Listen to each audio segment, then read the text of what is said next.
Good time of day, people. Greetings from Amsterdam. Eugene is speaking. Yeah, it's middle of November, sometime after almost 2 months after I recorded the update in September. So things to share, and yeah, it's also I will shave today, so it's last time before this sometime long time I will be without the beard. So I decided to actually record video, and not often you see me with a beard or I see myself. So I'll talk about some dates, and I'll start with the work. Um, mm, yeah, so my contract will going to end the end of this month. So I worked 2 months now for a startup in UK. We made a prototype, so we are behind on the last release, where we will finish and polish things around, and that will be the end of development. So the company actually shut down complete development. They actually gone all developers, and the owner starts looking for serious investment, so he will go for different events, or I don't know, some networking, whatever. But before he get any investments, there was no plan to do any development in the app. And then yeah, so basically I will be employed from next month. And if you've been in Slack of and the Dutch Android user group, you might see my actually messages about like I'm looking for the job, and some things like about I'm thinking about starting, maybe coming back to internal positions. In general, like it's quite emotional for me. So not quite, but I mean, like it's definitely brings some emotions, especially fear, and yeah, the fear is because like this will be first time really unemployed.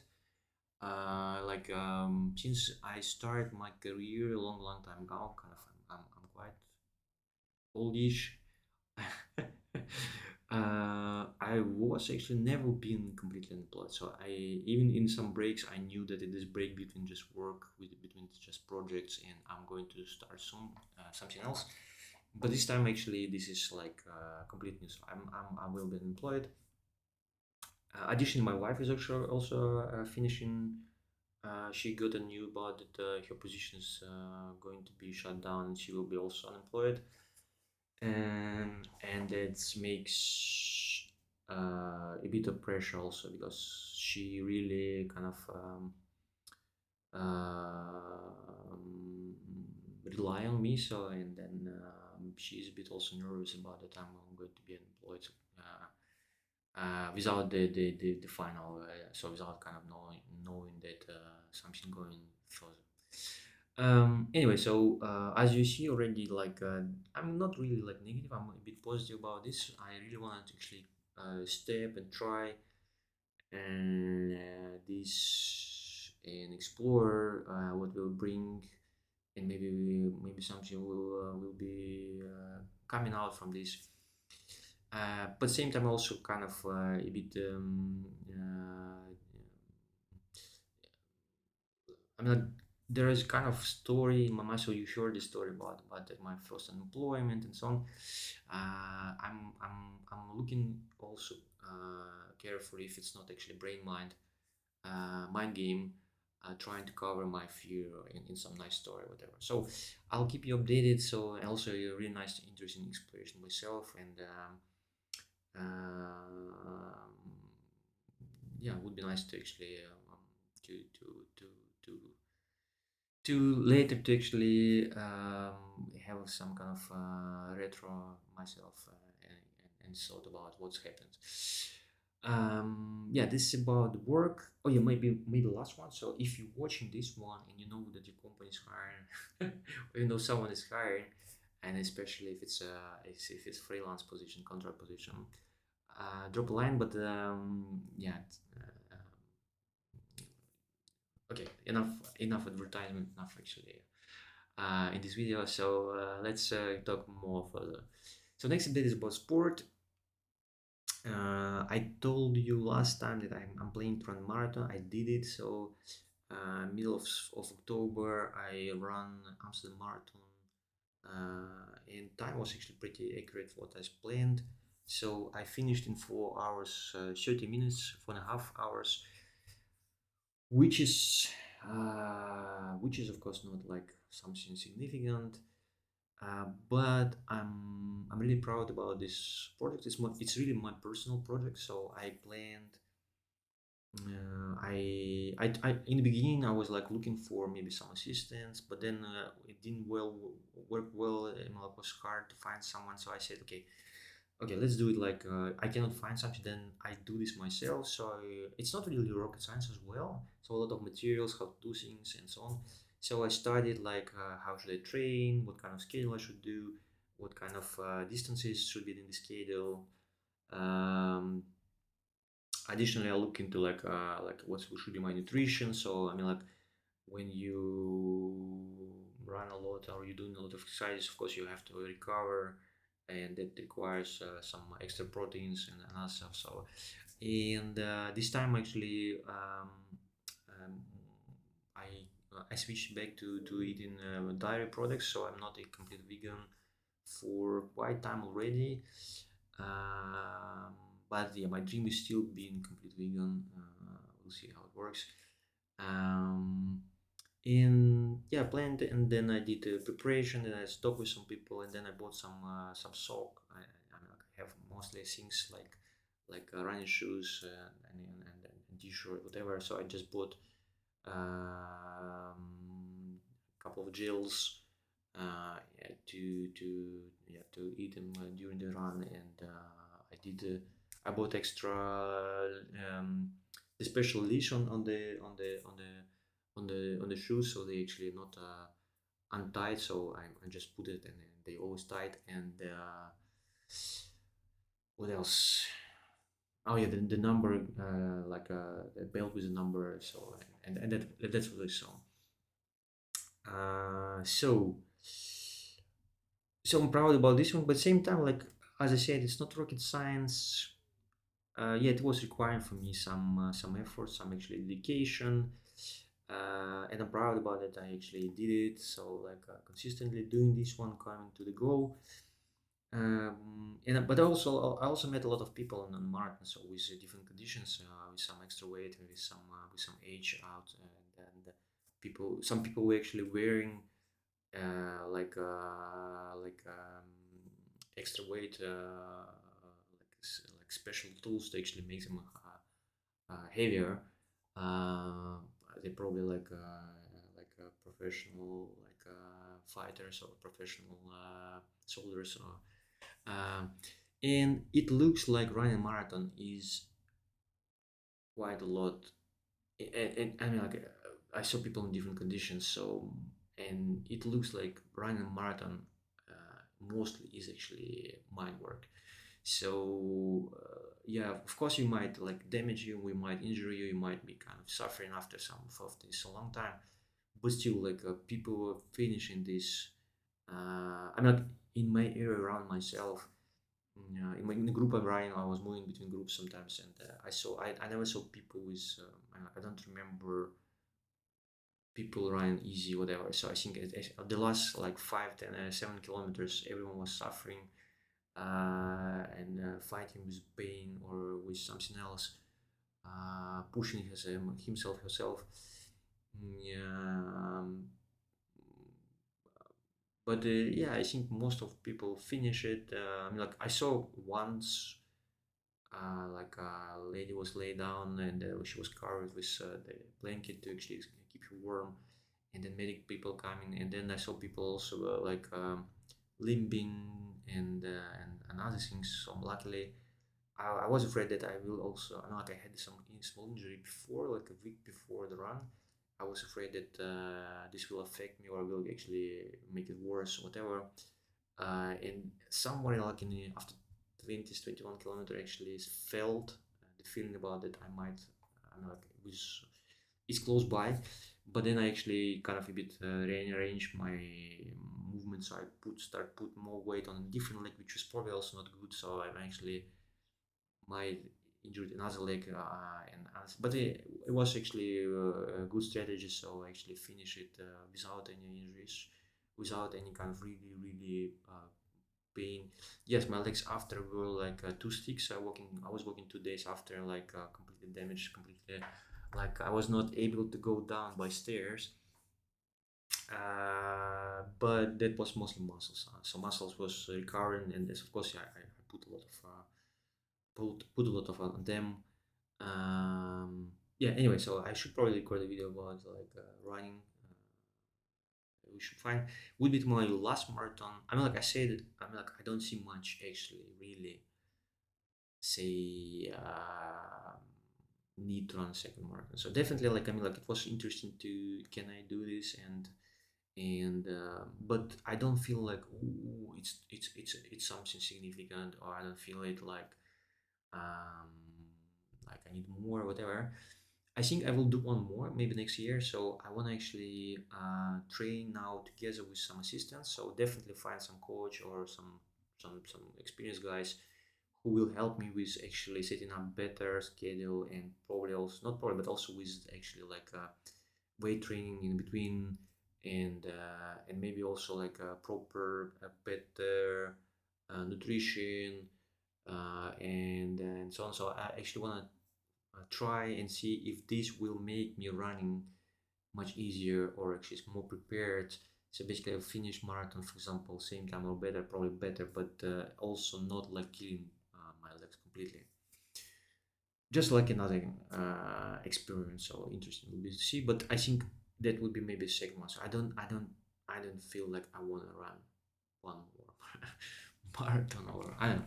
Maybe I'm just talking like this right now. Maybe later I will just change my mind. But yeah, okay, this is enough for the running. Um, and yeah, so pet project doesn't move. Yeah, so maybe in December we will start it. But also I was thinking to do Advent of Code in December, and having two projects in December is actually not the best idea. So I need to choose, and I'm thinking which to choose. Yeah, I also degraded with my yoga practice cadence, so I don't go like as often as I did before. So at least 2 times a week I'm going, but I think like I feel I have to, and I want to do it more. But important thing that I actually start doing sometimes, not often, but not still not on the regular basis. Actually doing the yoga at home, in short sequence, just like 30 minutes, but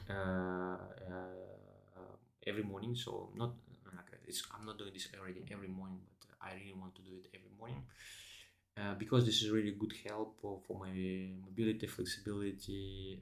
It's really good for recovery, and also really great start, giving energy and immune boost. And especially also why I'm really supported, because I'm doing this myself at home in the morning time, when I actually have a time to do for when I want to actually spend time for myself. And also I do it myself, so I don't pay for these lessons, I don't pay for this practice, which is important, because I think I'm like I want to continue doing the yoga more and more, but at the same time I don't feel practical to actually uh, pay for more lessons. I mean, like it would be great for my teacher, and I would really like to support, but I feel I don't have like I don't feel like I have I'm in a situation that I can just spend unlimited money on the yoga stuff. It's not unlimited, but it's still like it's a noticeable amount of money. Okay, so enough about yoga. So if you never tried yoga, I really encourage you to try. It's really changing for myself. Was It was really changing experience for myself. Important to find a teacher, because I also tried it before, and I felt like, oh, it's great gymnastic. It's actually kind of for real exercise stuff, but is it something different? No. But I think after I met my first teacher in yoga, Natalia, I actually felt that it's actually different. So I probably don't want to talk much, talk long about the yoga, but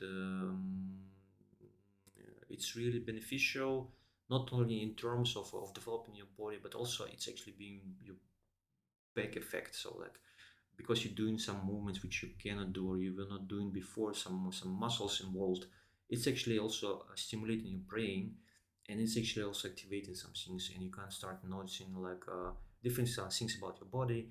And I think this boosted my interest for learning like body physics and body chemics, and learning about more about hormones, about how my body actually function.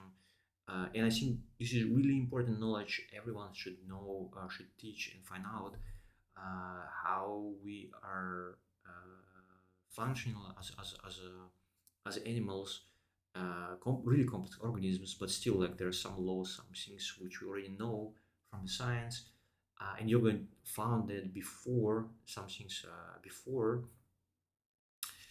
And I mean, like we study math in school, so I mean, like I don't remember using integral really in real life.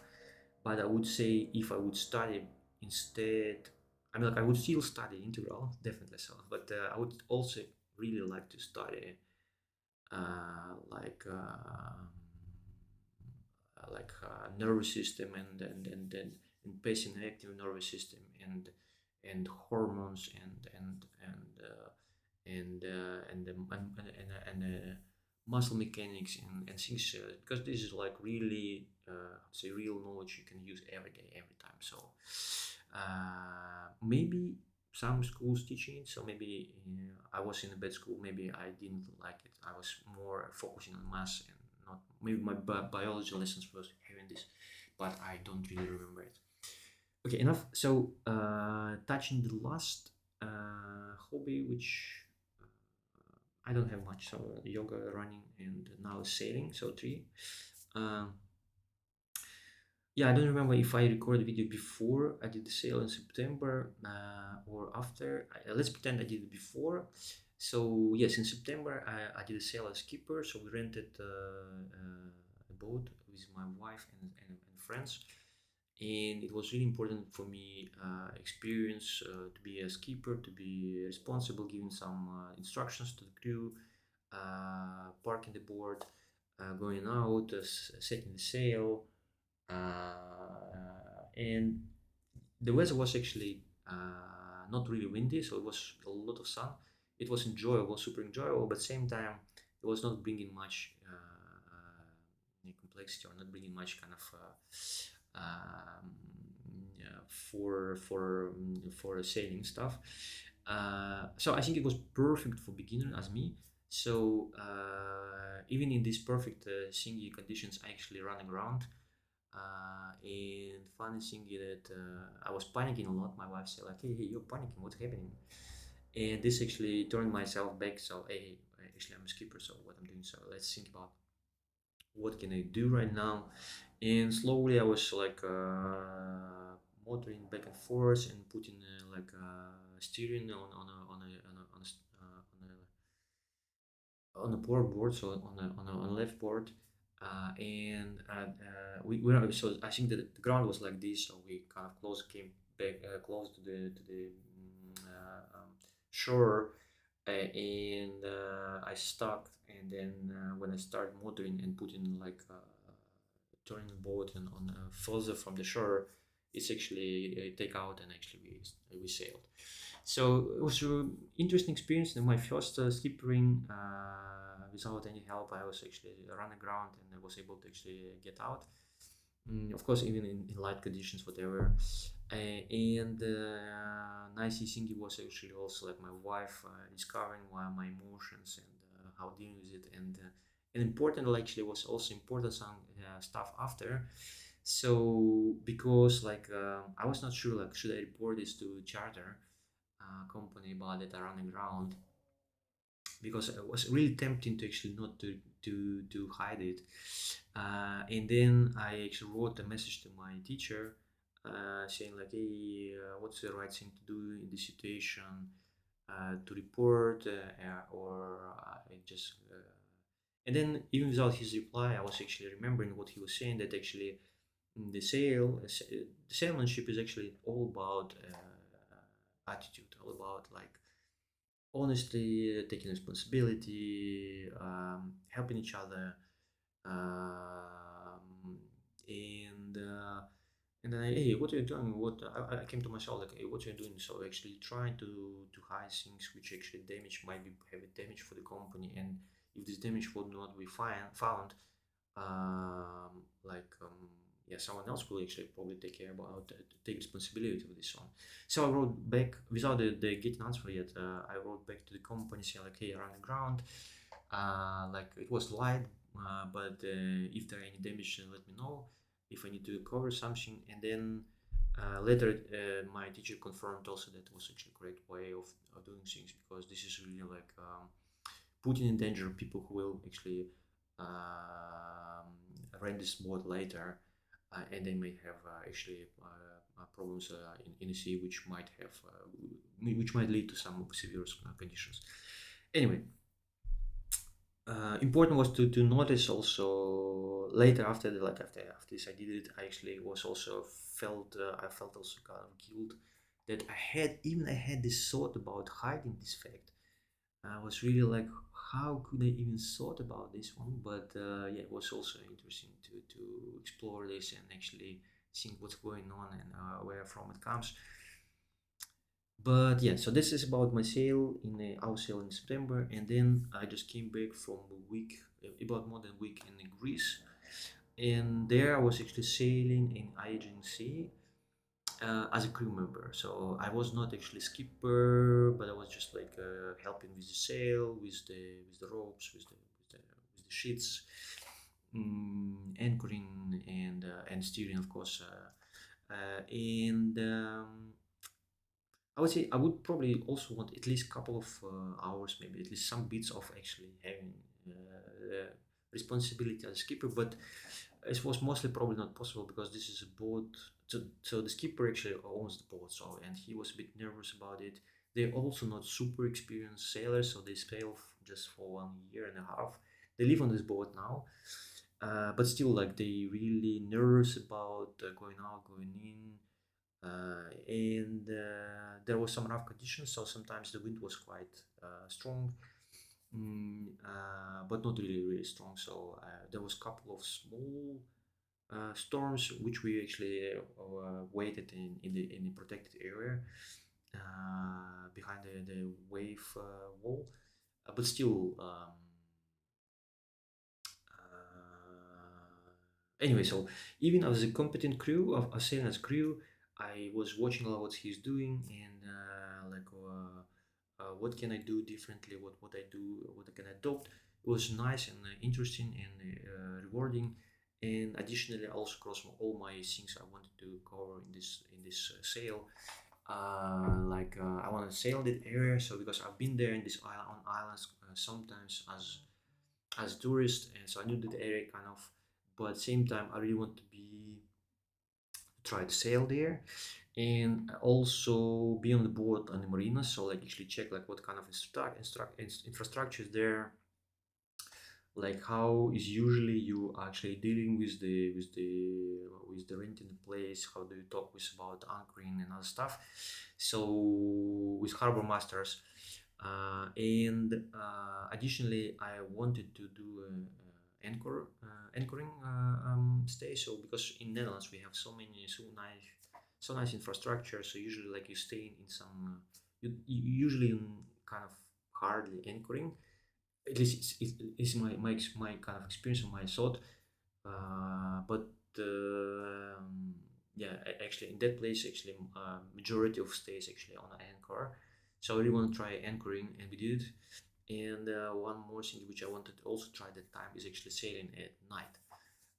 Yeah, because I never sail at night, I was really interested about like how I would feel in the sea on the boat at night. And of course, sailing at night is actually challenging in terms of you. Sometimes you don't see your sail, you don't see surroundings. Uh, Interpreting the lights is actually also challenging if you never did it before. So like it might be challenging, definitely. And we did the sailing at night, so not complete whole night, but 6 hours. One was 6 hours, another one was 2 hours in the dark. And yeah, it was took my mark, and was a really nice experience as well. So I think this is will be last sale. I mean, like, I don't expect anyone will go out or and will ask for the company until the winter. Maybe I'm not sure, but most probably not. So most probably my next sale will be in the spring. I'll try to subscribe. There is actually like event, opening event where they make a small, or small or sometimes big group of boards combined with an idea going somewhere. And I'll join it and I'll try to join as a skipper, so to actually experience again responsibility and leading the board and making the passages and yeah, actually like sailing board, but under my command. Anyway, so this will probably in the spring, and meanwhile probably we'll see. So it depends also on my financial conditions. Maybe I'll try, if there will be some. So I would ask or will wait. Maybe there will be radio course, VHF using the VHF radio course. So I want to finish that one to have actually also knowing and experience how to use VHF correctly. Yeah, so maybe in the winter I can actually do it. In next year, again, depends on my financial situation. I would try, if everything's good, I'll try to also get actually offshore skipper license. I think it's called like this. When we also teach sailing at night, and I have a I can then actually rent a boat and actually sail it at night. Yeah. Okay, enough about sailing. So, um, final for this video update. Oh, I already talked 26 minutes. Sorry for that. Looks like I need to do it a bit shorter. The last topic about this for this talk for this update is DroidCon. So this was my last conference this year. I went to DroidCon UK, and yeah, it was actually it was felt like a kind of family visit. I met my ex-colleagues from previous company, and they took me under their own wing, and we spent quite a lot of time on conference together, discussing things, going together some stocks, lunching together, and also there was a couple of folks, not the folks, but like friends from the past conferences who lives in different parts of Europe. It was nice to talk and also having a lunch together. And this time I was networking was quite good, so I talk quite many people about different aspects and sharing things and learning things. Especially this time because of my ex-colleague, he was worked before for Just Eat for quite a long time, so I was also around Just Eat people all the time, and learned quite about how project structured, what things they're doing, and how it's running. So, and also met some guys who working for Just Eat. Was super nice. Of course, I actually was ashamed once. Yeah, I went. That was actually when I asked if Bristol is already Scotland or not. Apparently, my geography and knowledge of United Kingdom is really bad, and actually Bristol actually just much western of the London, maybe even souther, but it's on the border with Wales. Anyway, so it was a moment of shame. Um, and the nice point also was that this time we did a bit different. So I didn't flew after conference immediately, so it was not feeling like I'm running out and kind of say breaking some experience. But actually, I stayed an overnight, and my wife actually joined me for a weekend in London, and we actually did quite extensive run over the London of the weekend. This was her first time in London in UK, and then we also met our really good friends who just who has a 4 months baby. It was really great to see them and share and share and talk, and it was super nice. Okay, so enough for updates. So next plans shortly is actually I want to finally finish the article about Droid Communique talks. As usual, like a summary about what's happened and what kind of what I saw, what maybe some details, especially that the videos are now released, so I can also enhance this post with links to the talks. And yeah, we'll see what December will bring to me. So that's I'm planning or to do a pet project with Kotlin multi-platform, with Compose multi-platform, or I'll do Advent or maybe both. We'll see. And yeah, that's it. Thank you so much for listening. I hope I didn't speak too fast. As well, I hope I looked in the camera, not down or somewhere, so at least you were able to actually kind of catch my eyes. And thank you for listening. If you want to reach out, find out me on some social networks or on Slack. Put a comment, subscribe. I don't know why I'm talking this. I'm not actually a blogger. But anyways, I'm just repeating the same words. I listen on YouTube daily. Um, Thank you again for being with me and stay tuned. So, cheers.